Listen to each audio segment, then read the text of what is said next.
All right, everyone. Greetings from 2K Sports. Get ready for some NBA action. This is Brian Anderson with Clark Kellogg and Grant Hill. Allie LaForce with us on the sidelines.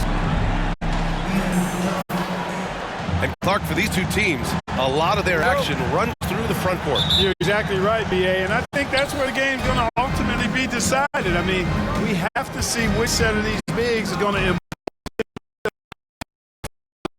defensively, too.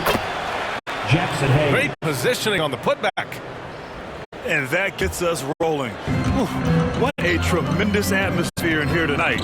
Boy, I tell you, you're right. You can feel this one looking like it's going to be a tight one throughout. Here's Washington. Unable to get that one. And James has got the ball here for Los Angeles.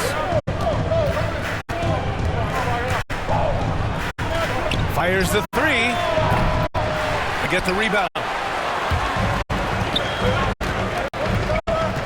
Here's Davis. Gafford with the bucket. Great feed from Davis, a big guy with nice vision. And just about a minute into this first quarter. And when you look at the Lakers, a lot has happened since their championship run in 2020, Clark. Yeah, it really has, B.A., and I think some of roster turnover. And then you pair that with coaching changes. One of the keys to being successful in anything and at any level and in the NBA, stability, continuity. You've got to have it with your executive management team, coaches, and players. And they've not had that, so the consistency has been hard to find. You know, LeBron's not really known for his quick trigger, but showing you right there that he does have catch-and-shoot ability. All right, let's get a report from Allie. Earlier, I spoke with Jason Kidd. I asked him if he thinks anyone has a better feel for the game than Luka Doncic, and he told me, I don't want to get into a comparison, but what I can say is that he controls the pace like no one else. You can't speed him up. You can't slow him down, guys. Okay, thanks, Allie. Look, the physicality has always stood out with LeBron. It's been obvious, but his basketball IQ is what makes him such a special player. I mean, he sees the game like very few ever have.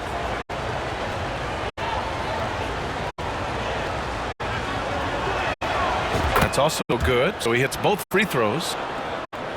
Well, Grant, even though it looks like LeBron could play forever, he stated that he doesn't have much time left. Well, it's unbelievable that he's sustained this level of excellence for as long as he has. I would be surprised if we see this type of longevity ever again. Now here's Washington. 6 on the shot clock.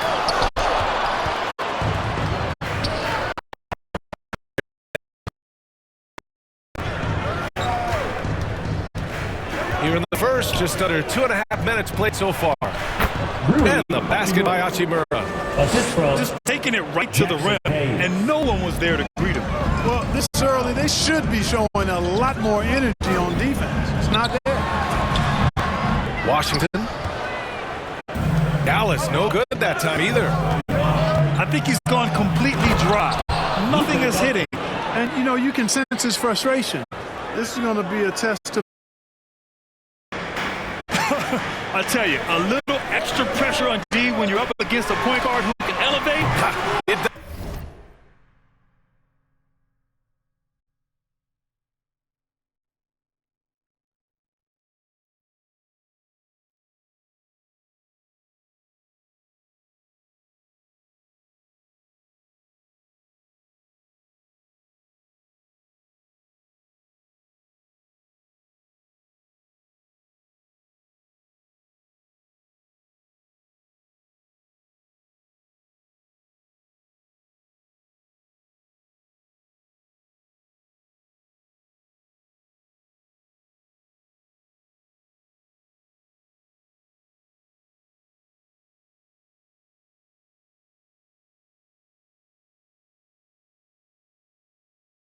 Doesn't make it easy, does it?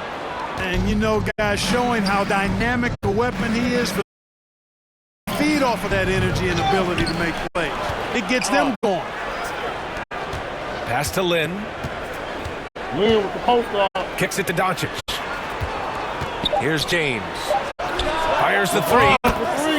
And another three for the Lakers. Building a big advantage early with a terrific all-around performance. Yeah, you know, they've had the advantage at both ends. They've got all the momentum early on. Man, they're in a lot of trouble. And Dallas calls time here. Well, last season we saw Luka Doncic score 73 points. Tied for fourth most in NBA history, Clark. B.A., he is so special. And the thing about the 73 he got, it was the most efficient 70-point game in league history. And with how offense-heavy the league is going, I wouldn't put it past him to go north of Kobe Bryant's mark of 81 at some point. He's got that kind of ability. Lively shot is off. Good offense squaring up against better D there. You got to appreciate that stop. Hayes for three. Second shot opportunity. Kicks it to Doncic. For three. And the three-pointer goes. Doncic has got 5 now. They've shown so much energy right from the start, particularly on the offensive end.